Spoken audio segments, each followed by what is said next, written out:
how to get whatever you want. Here's what it says if you're ready. It says, ask. That's it. End of notes. Ask. If there's one art in life to learn extremely well, that's got to be one of them. The art of asking. What does ask mean? Ask means, what do you want? Now, let me give you 3 key points on asking and receiving. This can do it. Number 1, asking is the beginning of receiving. Asking starts a unique process, mental and emotional. I don't even know how it works. All I know is it works. It's like pushing a button and all this machinery starts working. I don't know how. It just works. There's a lot of things you don't need to know how. Just work them. Some people are always studying the roots. Others are picking the fruit. I mean, it depends on what end of it you want in on. Asking is the beginning of receiving, so start the process. Here's number 2. Receiving is not the problem. Receiving is automatic. Now, if that's true, receiving is not the problem, what's the problem? Failure to ask might be one of your major problems. I don't know. Check it out. The guy says, oh, now I see it. I got up last year and hit it every day, but there's not a scrap of paper with my goal on it. Good worker, poor asker. So you got to change that. Here's number 3. Receiving is like the ocean. There's plenty. Success is not in short supply. It isn't rationed, and you stepped up to the window and it was all gone. No, no, no. It's like an ocean here. Now, if that's true, what's the problem? Well, some people go to the ocean with a teaspoon. Have you got the picture? See, what you want to do in view of the size of the ocean is trade your teaspoon for at least a bucket, and you'll look better down at the ocean. Kids won't make fun of you, right? Okay. Now, there's 2 ways to ask, and we'll wrap up goal setting. 2 ways. Here's number 1. Ask with intelligence. It didn't say ask intelligently, but I'm sure it meant that. Don't mumble. You don't get anything by mumbling. Be clear. Be specific. Intelligent asking means how wide, how high, how soon, when, what size, what color, how much. Define what you want and describe what you want. That's powerful. In the weekend seminar we teach, goals become like a magnet. They pull you that direction. And the better you describe them, the more they pull. So ask intelligently. Here's number 2. Ask with faith. That's the childish part of the equation. Believe you can get what you want like a child. Not an adult. Adults are too skeptical. So the formula really reads, make plans like an adult and believe in them like a child. And the most incredible things will happen. Just try it for 90 days. Just try it. You can always go back to the old ways. Just try it. Just 90 days, 90 days.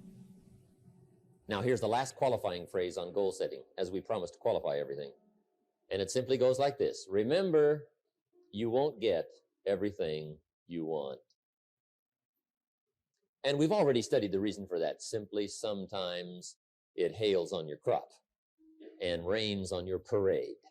It's that kind of planet. So you won't get everything you want, but if you will work this goal-setting formula, you can get plenty for wealth and happiness. Ask and it shall be given you. Seek and ye shall find. Knock and it shall be opened unto you. For everyone that asketh receiveth, and he that seeketh findeth, and to him that knocketh it shall be opened. When I'm in my clinical practice and I observe, and this is also the case with my students, is let's say, people's lives aren't what they would like them to be. And so then you ask, why? Well, forget about tragedy and catastrophe. because that's self-evident, and we're not going to discuss that.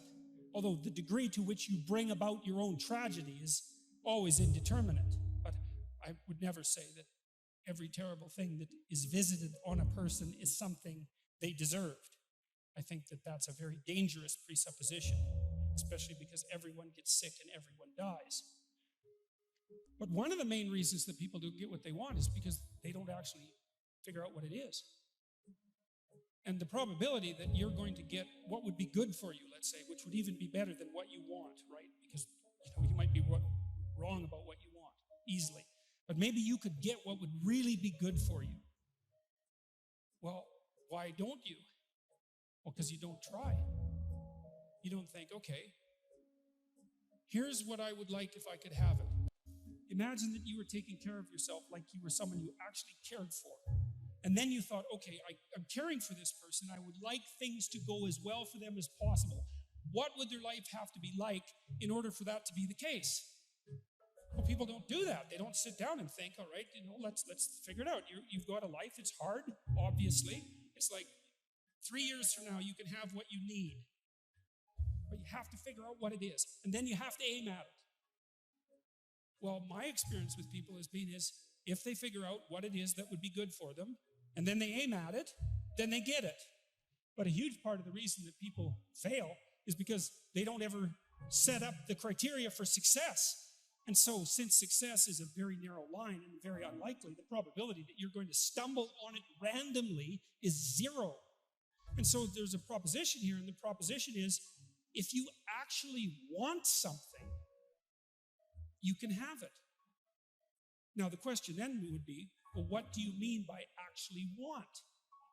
And the answer is that you reorient your life in every possible way to make the probability that that will occur as certain as possible.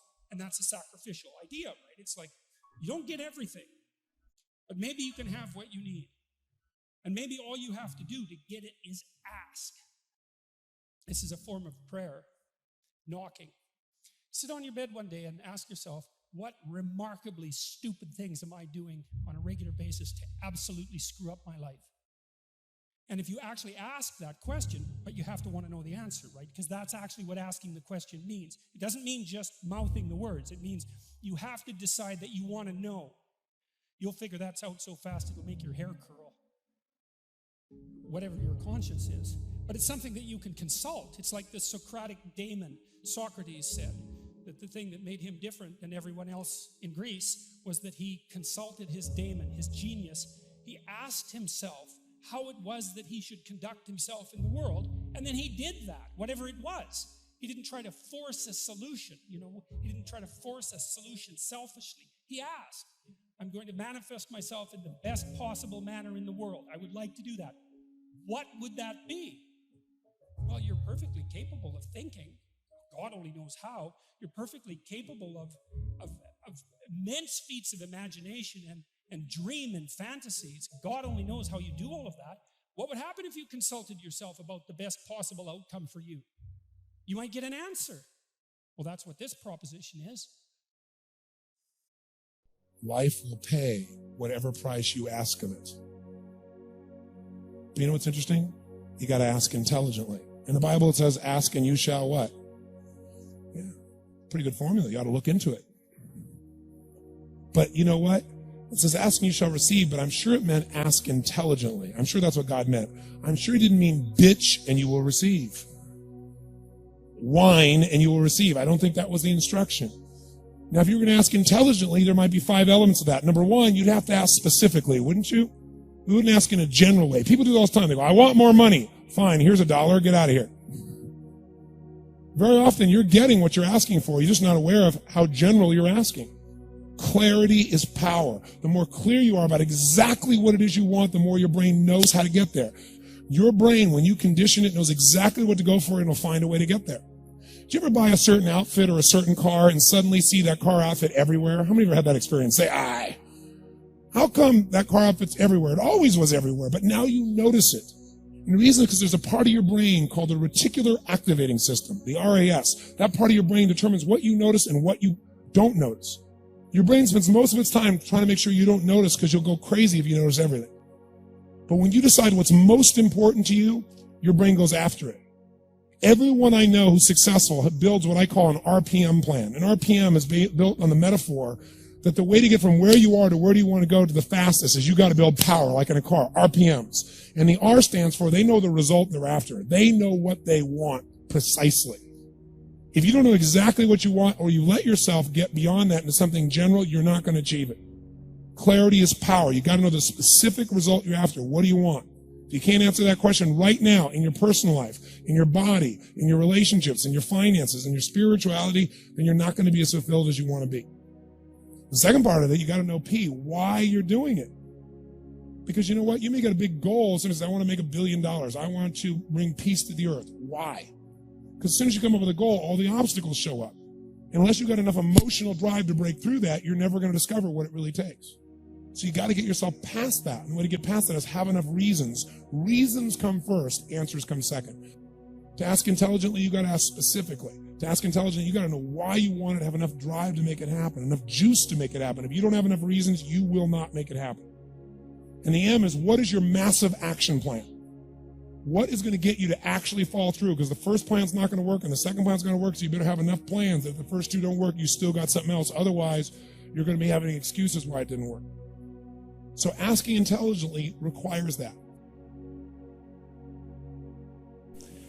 Ask specifically for what you want. Don't beat around the bush. Be precise. Who, when, where, how, what do you want?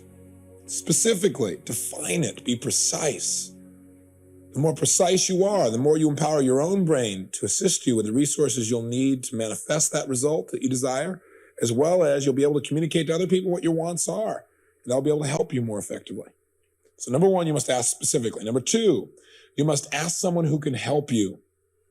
When I first got taught about asking, nobody told me this one.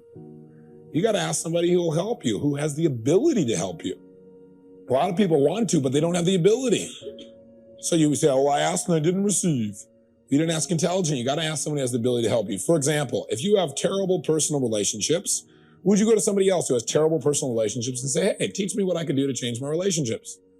Doesn't make any sense, does it? And then you asked and it didn't work because you didn't ask intelligently. Would you go to somebody who makes $30,000 a year and say, loan me $3 million, will you? They're going to go, $3 million what? Right? You got to go to somebody who has the ability to help, okay? Here's the third key. Create value for this person first. Don't just ask and expect them to give you something. Intelligent asking is you try and find a way to fill their needs first, or a way to connect the two. Maybe what you're going to do is just fill a need. Say, look, if you support me this way, it'll support something that you're involved in, that you feel is important. I know by what I know about you. Maybe you try and do something for them. Fourth key. You must ask with congruent belief. As you really got to believe that they're going to say yes. If you don't believe they're going to say yes, they're not going to say yes. Because when you ask, your lack of belief will come through. You say, you wouldn't want to help me, would you? And that's not going to assist them. But if you absolutely believe they're going to say yes, and you believe so strongly, then they'll get that. And they'll begin to think, well, maybe, I guess, he must have a reason. They begin to believe that they really should do this. Your belief can affect their beliefs. Your belief can affect their behavior. So you want to get really congruent where you absolutely believe they can't say no. Now, the best way to do that is make sure you're adding so much more value than you're asking for that you know they can't afford to say anything but yes. Okay? And the last one, number 5, a lot of people do the first 4, but they don't do number 5, and that is ask until. There's a neat phrase that I think Dr. Schuller came up with. He said, God's delays are not God's denials. So if you ask, you don't receive right now, just keep asking. Asking intelligently means ask over and over again. Ask in a different way.